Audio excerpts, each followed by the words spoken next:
Estás escuchando 93.1 Riel FM. Está visitando el estudio Néstor Borges FM Riel, Daniel Peiretti, Tato, que es prosecretario de la cooperativa, del Consejo de Administración de la Cooperativa Ganadera del Pronunciamiento, presidente del Centro de Consignatarios de la provincia de Entre Ríos y además es integrante de la FUCOFA. Yo le confesaba antes de que entrara al estudio que me rompía la cabeza preguntándome cómo se llama este muchacho que me viene a visitar, porque ¿quién te conoce como Daniel? Buen día. Buen día, ¿cómo estás? Sí, la verdad que muy poca gente me conoce por el nombre. El Tato ha prevalecido en la historia. Ajá. ¿Origen? Bueno, mi hermano, Carlito, cuando era chico me decía Tato, no sé por qué. Y me quedó y bueno, ahí con el tiempo siguió siendo Tato. Entonces el nombre se utiliza muy formalmente nomás. Está bien. Daniel, ¿cuándo arrancaste vos con la ganadería? Y cuando éramos chicos, cuando nosotros en familia tuvimos un proyecto, empezamos criando terneros guachos en el patio Mirá vos. de mi casa. Ajá. Nos gustaba mucho y así arrancamos. Mi papá, trabajador, siempre nos apoyó en eso. Empezamos criando terneros y así, sumando.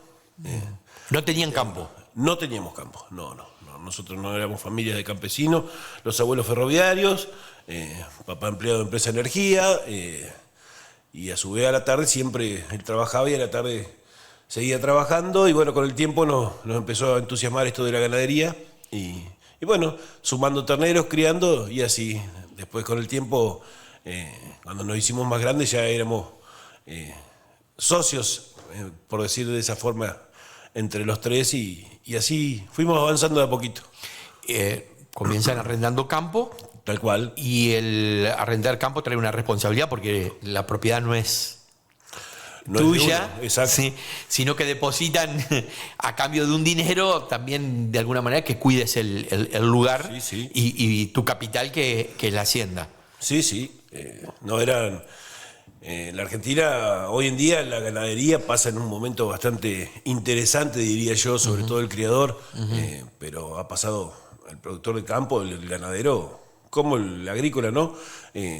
Épocas muy difíciles. Ha remado en dulce leche muchos años. Si uno ve el precio de lo que valía una vaca hace 10 años atrás, nomás, no sé si tan lejos, no comprabas un par de zapatillas con una vaca. Hoy en día tiene otro valor la ganadería, pero estuvo muy castigada en un país donde la carne tenía que ser muy barata, y podía serlo barata, simplemente que las políticas eran diferentes, no era el problema de que la carne sea barata, era que había que pensar en el futuro nada más. Lo de garantizar la mesa de los argentinos, ¿a eso te referís? Claro, pero se podía garantizar tranquilamente, independientemente de los gobiernos que estén de turno o no, pero con un buen plan ganadero a futuro se podía garantizar la mesa tranquilamente. Daniel, ¿solamente haces ganadería o también haces agricultura? No, ganadería. Yo hoy en día me gustan mucho las vacas. Está bien. Daniel, se habla de que el futuro es producir justamente carnes y que Argentina tiene todavía para desarrollar un pedazo, Sí. porque ha retrocedido en los últimos años al punto de que ya no es el principal exportador ni mucho menos, sino que a nivel de Sudamérica ha perdido en cantidad y en calidad respecto de países que son mucho más pequeños como Uruguay y Paraguay, ni hablar Brasil. Tal cual, lo que pasa es que la Argentina, te lo comentaba recién yo, viene de muchos años de no tener una política ganadera clara.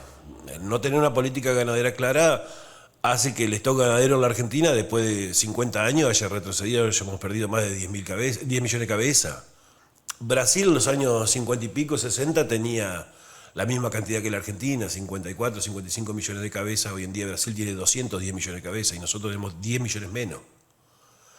Los uruguayos mantienen su stock y su parte importante de las exportaciones de carne. Está bien que es un país más chico que no se da el lujo de cometer errores. Nosotros hemos cometido muchos errores también, por eso creo que bajamos del stock y hoy en día la Argentina siempre tuvo muy buenas oportunidades de venderle carne al mundo. Tiene muchos pedidos de carne. La Argentina es un país que está catalogado como de muy buena carne y de hecho lo tiene, muy buena genética, los productores son buenos, pero bueno, hoy en día sigue bajando el stock de Hacienda. El departamento de Uruguay bajó. En la última vacunación de la campaña, el departamento de Uruguay bajó. El país viene bajando alrededor del 3-4% por año. El stock de Hacienda. Daniel, ¿qué es política ganadera? ¿Es que el Estado te diga qué es lo que tenés que hacer o dejar de hacer para tener más cantidad de cabezas? ¿O limitar o liberar que lo que producís vaya al mercado que vos consigas? Yo creo que es sentarse en una mesa con todos los actores involucrados y decir, bueno, vamos a hacer un plan ganadero a futuro, a muchos años, porque eso es lo que tiene la ganadería, ¿no? Un plan ganadero requiere de muchos años. Hoy producir un novillo para exportación son 3-4 años mínimo. O sea, es un año para preñar la vaca, hay que lograr ese ternero, tiene que parirlo, hay que criarlo, después hay que recriarlo, después hay que terminarlo, y eso son 3-4 años. No es fácil producir carne. Por eso nos quedan muchos productores ganaderos. La ansiedad es algo que mata a cualquiera, eso. Hablar de producir carne son muchos años. Entonces, armar una política ganadera son muchos más. Y Daniel, ¿y hay ahora una política ganadera? Creo que no, todavía no. No. Todavía no. Hoy lo que tiene la ganadería es un buen momento de precio, que sostengo, creo que es por una cuestión de escasez. Es una escasez que viene todos los años repitiéndose y bueno, hay una demanda interesante, lo que sí ha aumentado un poquito el consumo de carne. La carne no tiene un precio exorbitante, o sea, cuando uno lo compara con otras cosas, realmente todo cuesta. Creo que a la mesa del argentino hoy en día todo le cuesta, pero no es que la carne... wow, no se puede comprar. Daniel, en el mercado internacional hay un jugador que sin querer queriendo, diría el Chavo, metió las uñas, que es Estados Unidos con la cuestión de los aranceles. Esto le puede traer a la Argentina un beneficio, es decir, lo que se exporta, más allá de la cuota Hilton, puede encontrar mercado en Estados Unidos a mejor precio, pero si se va para el lado de Estados Unidos, se abandona a China, que es el mayor comprador hoy. Claro, sí. Es como que la frazada es corta. Sí. En la Argentina también es parte de 481, la cuota 481, que es una cuota norteamericana que también es europea, ¿no es cierto? Ajá. Lo que pasa es que es una cuota difícil de completar, tiene ciertos requisitos y el valor, cuando uno lo compara con lo que es Hilton, no es mucho más realmente cara. Tiene una diferencia de precio, pero no tanto más. Sí es más compleja de lograrla, es una cuota que tiene en el animal de dentición 2 dientes, 450 kilos con 2 dientes, tiene un cupo de llegada a Europa que a medida que va mandando el resto del mundo, o sea, es una cuota europea que Estados Unidos la tiene. Entonces, Perdón, ¿es una que tiene que ver con la trazabilidad de cómo se ha dado el desarrollo del animal o no? ¿O estoy equivocado? No. Es una exigencia, no trazabilidad, sino exigencias en el sentido de que dentición 2 dientes, el animal no puede superar los 2 dientes. O sea, no puede tener más de 2 años. Llegar con ese equilaje y llegar a un animal de 450 kilos con 2 dientes, o sea, 2 años, no es tan fácil. Hay suplemento. Sí, hay suplemento. Es un productor muy ordenado y tiene un costo de producción diferente que los otros. Por eso tiene una diferencia de precio. Pero bueno, la Argentina tiene mercados. China es lo que más nos lleva hoy en día. China se compra todo lo que hay. Si nosotros mañana le quisiéramos vender todas las vacas de China, se las lleva todas y nos quedaríamos sin vaca. No hay forma de abastecer tan fácil a China. Ahora, yo escuché los otros días, creo que no sé si participaste de una charla que se ofreció en la Biblioteca Luis Enville, donde analizaban el mercado y planteaban de que producir proteínas y fundamentalmente carne de vacunos tiene un potencial para los próximos 10, 15, 20 años muy, muy importante, porque convertir cereal más agua para pollo ya se hace hasta en Arabia. Sí, verdad. Y bueno, el cerdo tiene el limitante que por la cuestión religiosa hay muchos países que no solo no lo producen, sino que tampoco no lo consumen. Ahora, está claro de que en nuestra zona habría que desandar un camino en el que los campos que otrora fueron ganaderos o ganaderos y también para agricultura se convirtieron en meramente sojeros y se terminaron las sombras, las aguadas, los alambrados. Sí, sí. ¿Cómo se vuelve? Bueno, eso es política ganadera. Pensar a futuro, pensar que hay que invertir, hay que volver a invertir. Mucha gente, muchos campos quedaron descuidados en ese sentido. Sin aguadas, sin alambrados, hoy en día es una montaña de dinero eso. Volver a recuperar un campo para hacerlo ganadero, hay mucha gente que no sé si lo va a lograr o lo va a volver a hacer porque tal vez van pasando las épocas, muchos ganaderos ya sé que se pusieron grandes, las generaciones que vienen atrás no todas les gusta andar atrás de una vaca todo el día, la ganadería tiene esa diferencia entre la agricultura y la ganadería. La agricultura, en mi opinión personal, no quiero que se tome mal, pero me parece que es un poquito más fácil, mucho más riesgo la agricultura que la ganadería, pero de trabajo me parece que es más intensa la ganadería. Y más a largo plazo también la ganadería, ¿no? Plazo. La agricultura tiene una inversión realmente que hay que sacarse el sombrero con los productores agrícolas, sí, porque realmente lo que cuesta invertir y salir todos los días a mirar el cielo a ver qué va a pasar es un riesgo enorme. Es decir, que vos no lo ves a corto plazo de que se pueda recuperar ¿el stock ganadero? ¿El stock ganadero? No. Esa no es una buena noticia. No es una buena noticia. Yo creo que el stock ganadero necesita de que el Estado le diga, tenemos que recuperar el stock ganadero. Pero ¿por qué el Estado te tiene que decir algo que es obvio si, por ejemplo, el número no te da para producir soja y te da perfectamente para sembrar maíz? Porque vos no te armás de un día para el otro en la ganadería. Pero si yo te digo... ¿Pero que vos pretendés que el Estado te ponga plata? No. Que no me cambie la regla de juego dentro de 4 años, porque si yo te incentivo a hacer novillos de exportación a vos y te digo, comprate una vaca, hacela preñar, cría el ternero, recría el ternero, hacete un novillo de exportación y dentro de 4 años te digo, mira, yo te voy a cerrar las exportaciones porque yo quiero que la mesa de los argentinos tenga una carne mucho más económica, entonces no quiero que salga eso a mercado externo, quiero que quede acá adentro. Y vos decís, pero yo ya hace 4 años que estoy trabajando en esto, que invertí mi tiempo, mi dinero, mi paciencia, y ustedes me van a cerrar como pasó. Daniel, ¿cómo hacemos con eso? Daniel, y esto del maíz, que todo parece indicar de que lo que convendría hacer sería maíz, y que todo lo que se pueda producir de maíz tendría mercado para colocarse en todos lados. Lo que pasa es que el maíz para producir... carnes de todo tipo es la materia prima fundamental. Creo que darle un valor agregado al maíz en carnes, en proteínas, me parece que es muy bueno. Lo que pasa es que ahí ya corremos con un rol diferente, que es el precio del maíz lo pone el mundo, no lo ponemos nosotros. No es como la ganadería. La ganadería, el precio más o menos lo maneja el mercado interno en la Argentina. La gente convalida el precio de la carne. Si la gente lo puede pagar... se consume y cuando los precios aumentan por un montón de factores, la gente convalida el precio de la carne. Siempre pasó eso en la Argentina. El bolsillo del pueblo, de la ciudadanía, es la que convalida el precio de la carne. Por más exportaciones que tenemos, nosotros, las exportaciones de carne en la Argentina no es que ayudan sí mucho, pero producimos entre 13 y 14 millones de terneros por año, pero nos comemos 13. O sea, el saldo exportable...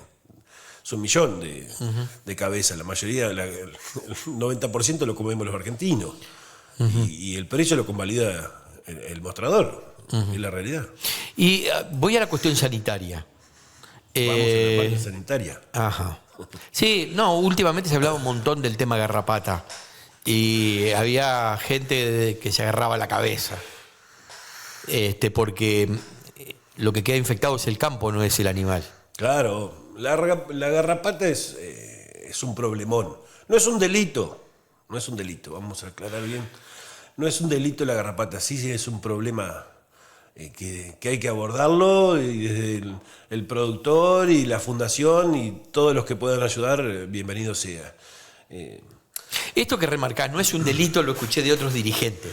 ¿Por qué? ¿Hay temor en decir, Claro. tengo mi campo infectado con este parásito? Claro, porque a mí en principio me parece que el productor, cuando tiene la garrapata, involuntariamente trata de ocultarla. Entonces busca información en un profesional o en cualquiera, a ver cómo la puedo tratar y cómo la controlo yo internamente, y ahí es donde pasa el error. Pero tal vez no tiene la información de que no es un problema, o sea, no es un delito, que él tiene que saber que llamando a un paratécnico de la fundación, llamando a un veterinario profesional, no va a tener ningún problema. O sea, hay que hacer un par de tratamientos, hay que hacer las cosas muy bien, ser prolijo en lo que se hace, y se puede erradicar tranquilamente la garrapata. Hay campos, sobre todo en el norte de la provincia, que son más complejos, pero no es que no se puede erradicar.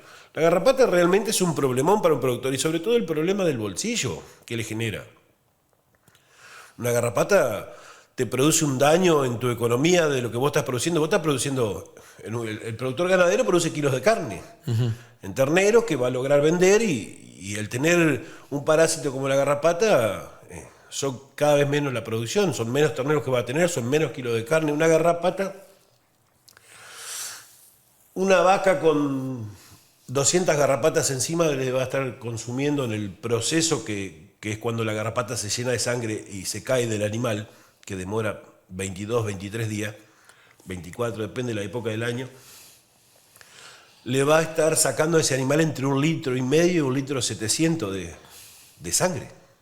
Más o menos 200 garrapatas en un animal. O sea que en el año ese animal, porque ese proceso son 20 y pico días, le va a estar consumiendo casi la mitad de la sangre que tiene un animal. Un animal de 500 kilos, un 8%, tendrá entre 35 y 40 litros de sangre. Bueno, las garrapatas en el año le van a consumir. O sea, todo lo que va a producir ese animal comiendo es para mantenerse. Porque el productor, eso es lo que tiene que saber, que no solo es un problema que la garrapata trae el virus de la tristeza, que ya sea por babesia o anaplasma se transmite al animal, es una deficiencia del glóbulo rojo, sino que el animal se termina muriendo por anemia, porque se queda anémico. Perdón, ¿y lo transmite al ser humano? La carne que uno pueda consumir y que haya sido atacada por este parásito. No. ¿Y la medicina que se le pone al animal retrasa la comercialización de esa carne? Bueno, hay muchos productos purones que tienen un periodo de carencia de faena. Tienen un periodo de más días, de menos días, que es una cuestión de depende del producto y el proceso que tiene, depende de las drogas que utilizan y cosas por el estilo. Pero no, al ser humano no es un problema. El problema es del productor del campo, que realmente tiene que... ¿Y de dónde aparece, según lo que ustedes han analizado, el parásito acá en nuestra zona tan fuertemente? Porque han mencionado Basavilbaso en todas las charlas a lo largo y ancho de la provincia, de la fundación y de organizaciones que tienen vínculo con la producción ganadera. Basavilbaso tiene actualmente un foco de garrapatas entre 13 y 14 campos interdictados. Aparecen por la denuncia de un productor, donde un día encuentra en su rodeo garrapatas y entonces informa a la FUCOFA. No me gusta hablar de denuncia porque la denuncia la gente la toma mal, cree que denunciar es ir en contra de alguien, y realmente prefiero que sea avisa y nos comentó y no denuncia. Entonces la FUCOFA empieza a hacer las investigaciones, investigamos, fuimos a ver ese productor, se arma un perifoco que se llama el radio alrededor de todos esos campos interdictados. Buscamos de dónde podía venir y bueno, encontramos muchos productores. La garrapata no nació acá, alguien la trajo, algún productor la trajo, de buena manera o de mala manera, pero aparece. Ese es el problema en un lugar donde no se conocía. En Basavilbaso no se conocía garrapata en los años 60 y pico, dice que hubo un foco, me contaba un amigo viejo, y después no se vio. Entonces muchos productores no saben lo que es una garrapata hoy en día. El productor más viejo seguramente lo ha visto, pero los más jóvenes tal vez no lo saben. Hoy en día está bastante controlado el foco, ya van por el 7º tratamiento. La fundación realiza la asistencia, realiza los tratamientos, acompaña al productor, no vende productos la fundación, el producto lo pone el productor de campo, pero bueno, la fundación los acompaña y todo eso y está presente en cada caso que se lo necesite. Por eso yo siempre digo, hoy hay que controlar muchas cosas porque la garrapata no era de los entrerrianos, era de los correntinos. Empieza a bajar, Corrientes deja de luchar la mitad de Corrientes, el sur de Corrientes todavía mantenía hace 4 o 5 años que el sur de Corrientes no... Infectado. Sí, la provincia de Corrientes hoy tiene un 10 o un 15% de mortandad de hacienda por garrapata. Y empieza a trasladarse a los departamentos del norte de la provincia. Yo puedo imaginar que hubo 2 cosas importantes por la cual la garrapata también entró mucho en la provincia. La sequía de Corrientes hace 3 años atrás, 4, esos incendios muy grandes, más del 20% de la provincia quedó sin alambrado, sin pastos. Se trasladó hacienda hacia el sur. Sí, se trasladó mucha hacienda que se moría, que se iba a morir. Se trasladó y vino mucha hacienda a la provincia con pocos controles. Después también al año siguiente, después de eso, hubo una sequía muy grande en el departamento de Feliciano, donde las vacas de Feliciano no tenían nada para comer. Entonces también se flexibilizó un poco ahí y se movió hacienda con controles o a veces sin controles. Pero era una decisión de o la saco o se mueren. Bueno, creo que ahí fue un poco también parte de lo que hoy nos pasa a los entrerrianos, que se desparramó un poco la garrapata. Y creo que después es la misma historia de siempre. Todos deberíamos pensar que es un problema la garrapata y que tenemos que estar alerta de eso. Y a veces el productor, por falta de información y la hacienda es la que traslada la garrapata. Hay que pensar que se hicieron estudios, el INTA de Uruguay, el INTA de Concepción de Uruguay con el INTA de Rafaela hicieron estudios sobre el ciervo. Había mucho rumor de que el ciervo traslada la garrapata y son 2 cosas distintas. El ciervo puede tener su garrapata, pero es la garrapata del ciervo, no traslada la de la vaca, no prospera, no prospera, si no estaríamos... Ciervos hay por todos lados, los chanchos jabalí también tienen garrapata. Entonces imagínate que si el chancho jabalí o el ciervo trasladara la garrapata de la vaca, hoy no la podríamos parar nunca más. Permitime, ustedes intervienen como FUCOFA con la anuencia del productor en el momento de la vacunación con laftosa. Ustedes firmaron un acuerdo que es cuánto sale la vacuna de laftosa, sí, y ahí incorporaron la medicación para eventualmente intervenir con el tema de la garrapata sin un costo adicional para el productor. Mencionaste 13 focos. Sí. 13 focos. Al más antiguo vamos a remitirnos, no hace falta ni localizarlo ni nada, pero bueno, ustedes llegan con qué éxito en el tiempo, pueden decir, ya dejó de ser el número 13, ese campo está desparasitado. ¿Cuánto demanda? 1 año. 1 año. Por más que le haya sacado hasta la última vaca. No, o sea, el campo sí, porque el proceso de la garrapata demora 10, 11 meses, desde que el larva tiene 7 estadios. No quiero hablar mucho del tema, lo conozco bien, pero a veces hay cosas técnicas que no las manejo. Tiene 7 estadios, desde que la garrapata se cae de la vaca, pone los huevos, hay un tiempo donde pone los huevos, donde nace la larvita, y todo es un proceso de 7 estadios hasta que se vuelve a subir el animal. Bueno, ese proceso demora 10, 11 meses. Entonces la única forma es, porque el 95% de las garrapatas del campo están en la tierra, no arriba del animal. Entre un 3 y un 5% está arriba del animal, el resto está en el campo. Y esa garrapata, por eso el proceso que tiene la garrapata de 22, 23 días, lo que te contaba hoy, hay que hacer los tratamientos ahí. Claro. Algunos días más, depende del producto que estás aplicando, pero ahí hay que cortarlo ese proceso. Si esa garrapata sin producto, sin veneno, no se muere y cae de vuelta, son 3.000, 4.000 huevos que vuelven a nacer y así cada uno de esos, y no lo parás más. Entonces hay que ser muy estricto. La otra gran diferencia que tiene es que si vos tenés en tu campo 50 vacas, cuando vos vas a hacer tu tratamiento, el número que sea de vaca, hay que hacérselo a todas. No pueden quedar 3 en el fondo del campo y sin tratamiento, porque esas 3 no le pudiste cortar el ciclo, entonces se siguen reproduciendo. Bien. Entonces, es más complejo el tratamiento. El producto, los profesionales o de la fundación, o si algún productor tiene un profesional particular y quiere optar. También hay otro problema, que la garrapata se está haciendo resistente. Eso nos pasa como la cucaracha. Sí, escuché que en la última charla que tuvieron aquí en La Ganadera, se hicieron análisis. Claro. Antes de aplicar la medicación, a qué producto era resistente o no la garrapata. Sí, la fundación manda a Rafaela o a Corrientes, hay 2 laboratorios que ahora la fundación está armando su propio laboratorio, tiene un laboratorio y lo está mejorando para hacer esos análisis, porque son fundamentales saber con qué le disparamos a la garrapata. Hay que correrla con lo mejor, y la mejor forma es hacer un análisis, a ver, hoy las ivermectinas...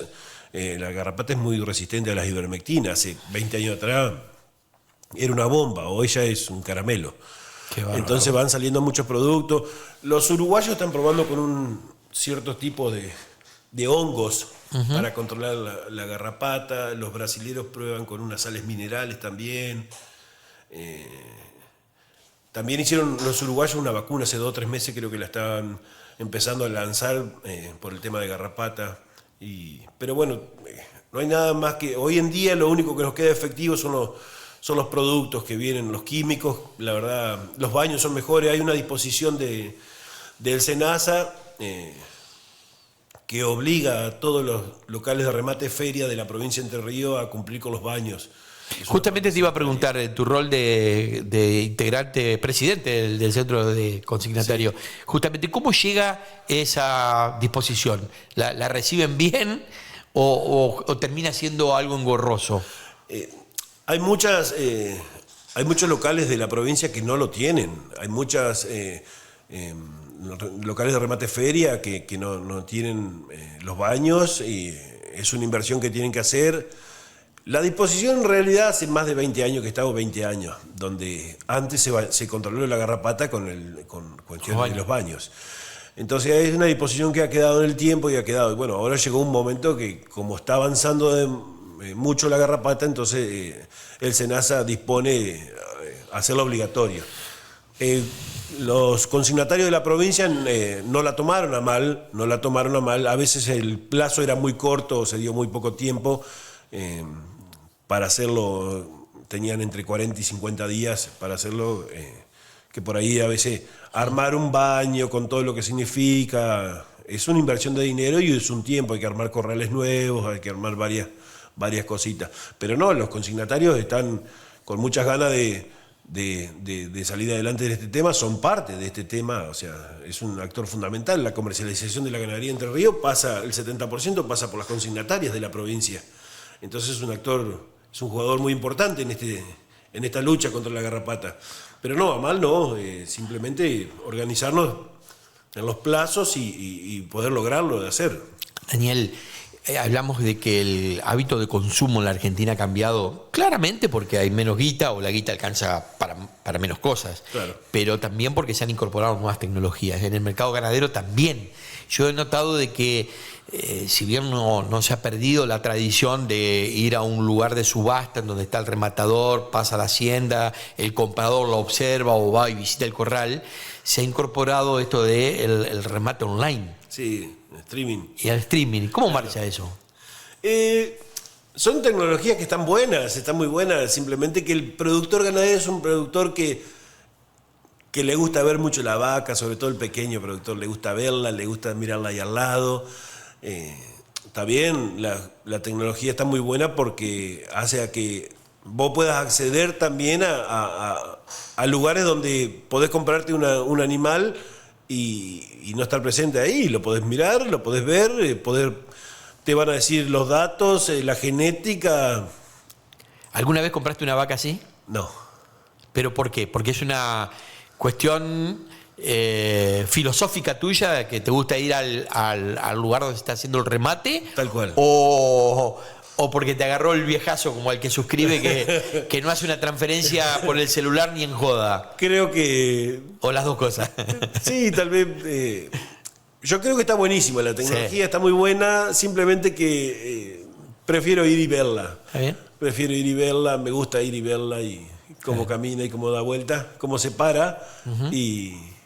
Pero estoy 100% de acuerdo que lo otro tiene que estar también. Es un complemento porque nosotros vamos a ir pasando y los que vienen adoptan esas cosas. Bien, con relación al consumo, mucho se ha hablado de la apertura de Argentina, tanto para vender como para comprar, y que ingresó carne de Brasil.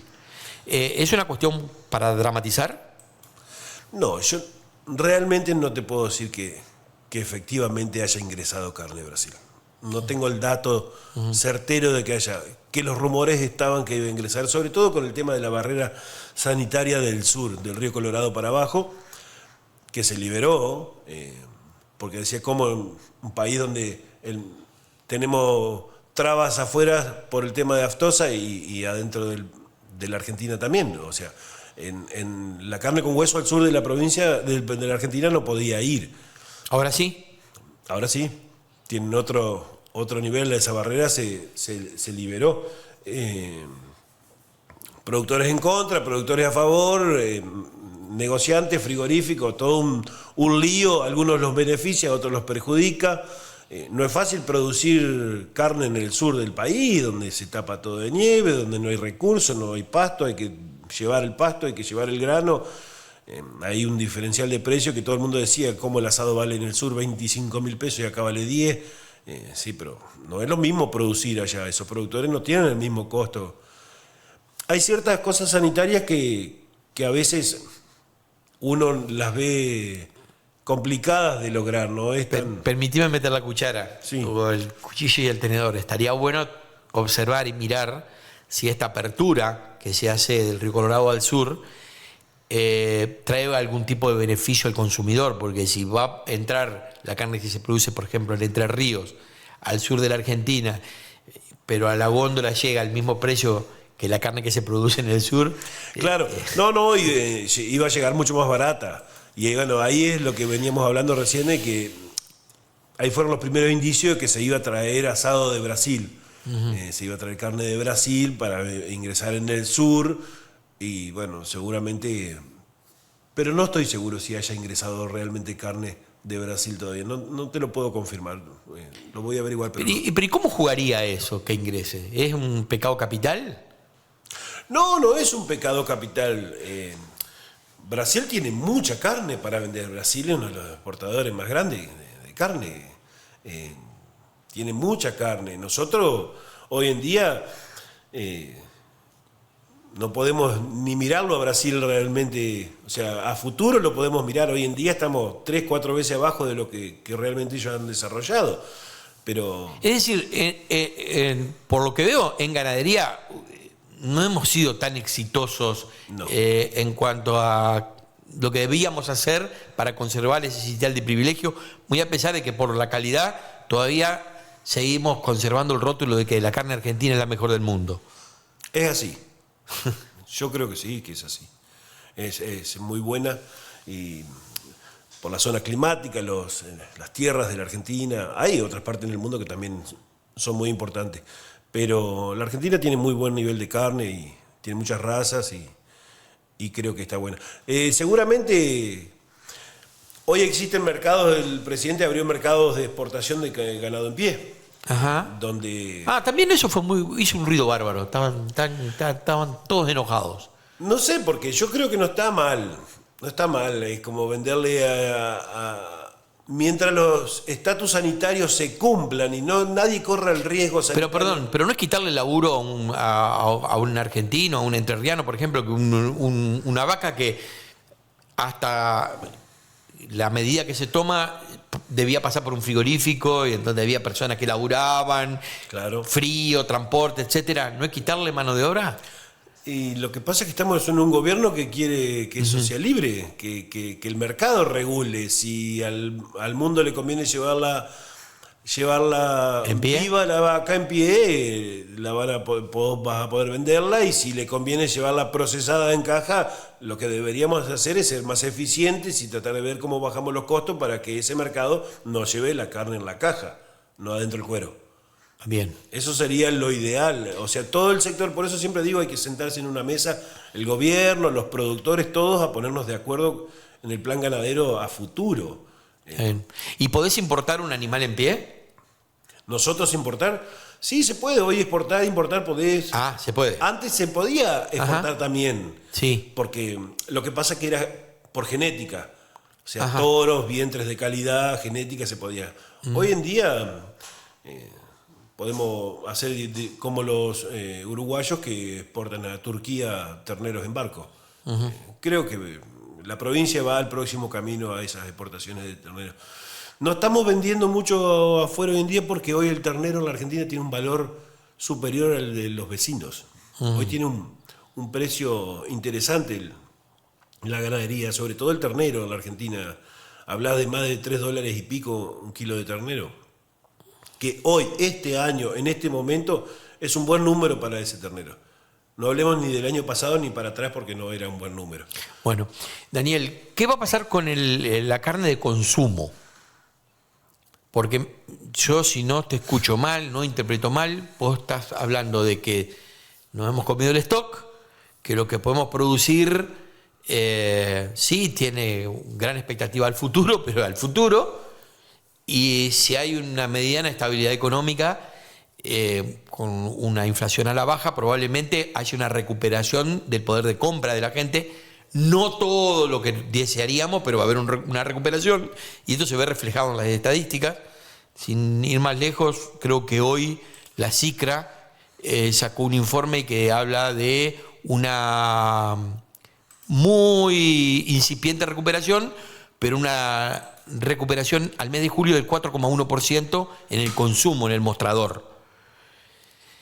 Si esto se sostiene y por el otro lado no hay carne, en cualquier momento vamos a sentir un nuevo impacto de aumento de precios. Yo creo que la carne va a ser, ya es un bien preciado, ¿no es cierto? Y creo que a futuro, mientras el stock ganadero no aumente, que seguramente con el tiempo va a empezar a aumentar, simplemente que la evolución es muy lerda.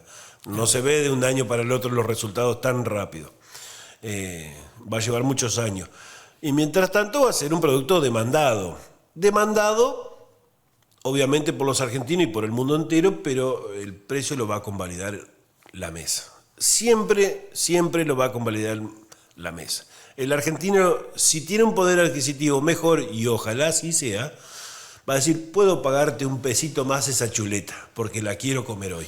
Bien. Pero si no te lo puedo pagar, y vendésela a otro. Yo no la quiero. Ahora, convengamos que también en el cambio de hábitos, el consumo de proteínas ha impactado fuertemente en el consumo de carne roja, porque casi comemos por igual cerdo y pollo a lo largo del año, y no estamos esperando la fiesta de fin de año o un cumpleaños para comer un cerdo. Claro, sí. La gente... No te olvides que el cerdo empezó también como una carne más económica y hoy en día hay lugares que el cerdo está a la par de las carnes rojas, o sea, de la carne de vaca. No está tan lejos. Y antes era un consumo de carne más económica. La diferencia es como pasa con el cordero. El cordero todavía no es masivo la venta por el trozado. Claro. El cerdo, de que la industria lo pudo hacer, lo pudo trozar, avanzó mucho en el consumo. La gente empezó a consumir mucho más. Termino con esto. Cuando nos visitó días pasados Gustavo Galinger, el presidente del Consejo de Administración de la cooperativa Luis Envil, me dejó una frase fuerte que dice: tenemos que laburar en producir proteínas. Tal cual, está buena. Yo creo que lo más bueno es tenemos que laburar. Tenemos que seguir trabajando, los argentinos tenemos que pensar en trabajar. Ojalá y podamos mantener un bien por muchos tiempos. La gente creo que está un poco cansada de muchas cosas, sobre todo de la política, y hay que establecernos un poco y empezar a mirar a futuro, seguir trabajando, tenemos que trabajar, el mundo trabaja, y trabajan más que nosotros, muchos países del mundo trabajan mucho más que nosotros, pero bueno, la forma es trabajar y producir, y yo creo que hay que producir para venderle al mundo algo que nosotros tenemos, que es proteína, tenemos mucha carne, muchas cosas, la Argentina es un país rico, pero hay que darle un valor agregado a todo eso que tenemos y hay que vendérselo al mundo. Y así Yo no digo que de la noche a la mañana No va a pasar. estas 100.000 y pico de toneladas que se acopiaron en la Louisville pasen de soja a maíz, pero no es muy loco que vuelva a ocurrir lo que pasó años atrás con el arroz. De repente un molino arrocero se convirtió en sojero y que pueda volver a pasar ese cambio hacia el maíz. Si se produce maíz, ese vuelco, inexorablemente creo que la zona no podría dejar pasar la oportunidad No, de engordar a corral sí, o suplementar. sí, suplementar mínimamente. Hoy el número está un poquito mejor. Sobre lo que pasa es que el productor ganadero muchos años viene arrastrando un problema entre la ecuación de convertir maíz en carne. Los números siempre fueron muy finos. Y cuando vos hablas con un productor normal, por eso es el rol de las consignatarias, eso es lo que te quería comentar en breve. Las consignatarias hacen un rol fundamental para el tema del mediano y el pequeño productor. Todos sabemos que en el negocio de la ganadería, como en el negocio de la agricultura, como en cualquier otro negocio, el productor grandote tiene otras herramientas para defenderse. El productor chico a veces no le quedan muchos recursos. Uno de los recursos fundamentales, sobre todo en el precio de la ganadería, son los remates feria, donde vos en tu campo, cuando va un particular, es una sola mano ofreciendo por tu mercadería, y en el local de remate feria son 10 manos las que están ofreciendo por tu mercadería. Es más justo el precio de tu animal. A veces los productores, por ahorrarse una monedita y todo eso, hoy en día también tienen que tener cuidado en la parte sanitaria. La parte sanitaria, con esta implementación de todos los locales feria que tengan baño, es importante comercializar con uno, sobre todo cuando uno va a comprar hacienda, porque sabés que la ganadería, cuando pasa por un baño, una vaca que pasa por un baño, te está llevando una vaca Está limpia. que está limpia. No solo de garrapata, de piojo, de sarna, de lo que pueda tener, te está llevando un animal limpio a tu campo. Eso es muy fundamental. Porque hoy en día hay que estar con los ojos abiertos de dónde viene esa vaca, si viene de una vaca sucia, de una zona limpia, no lo sé, pregunto, pero no es clara la información. Bueno, hay varias herramientas que el productor tiene que tenerlo. Y sobre todo lo que hablamos de garrapata, que es un problema realmente. Volvemos a decir lo mismo, no es delito ni nada, es un problema que se puede erradicar y hay que ir por eso, hay que ir por la erradicación, no convivir con la garrapata como hace Corrientes. Nosotros tenemos que, los entrerrianos tenemos que ir por la erradicación de la garrapata. Yo creo que sobre todo la fundación que está al servicio del productor, que el productor paga, hoy la fundación destina el 9% del presupuesto de Aftosa al plan de garrapata. Que si la fundación no lo sostiene, no habría plan de garrapata directamente. La nación tiene un plan de garrapata en general, pero nadie pone una moneda, con el perdón de la palabra. O sea, en Entre Ríos la ponen los productores, por intermedio de su vacuna Aftosa, cuando se paga, en la fundación destina el 9% al plan de garrapatas de la provincia. Entonces por eso tiene el productor, tiene el asesoramiento gratis, tiene el paratécnico que lo puede llamar las veces que quiera, que viene, no le cuesta nada de dinero, lo único que tiene que hacer el productor es comprar el producto nomás, el que mejor se le asesore, fundación, veterinarios, y si tiene ese problema hay que erradicarlo y ir para adelante. Daniel Peiretti, muchas gracias. Has sido un muy buen comunicador, porque los que no conocemos de ganadería, con vos en esta charla tan gentil hemos aprendido bastante. Bueno. Porque no son temas sencillos y aunque por ahí todos creemos que la sabemos. Yo te agradezco por llamarme, creo que he hablado con tu hermano un par de veces y he quedado en falta por... No sabía ni cómo llegar a la radio, yo no sabía el nombre de Tato. Pero bueno, a disposición para lo que necesiten. Gracias, Tato. A vos. Gracias. FM Rio siempre más y más.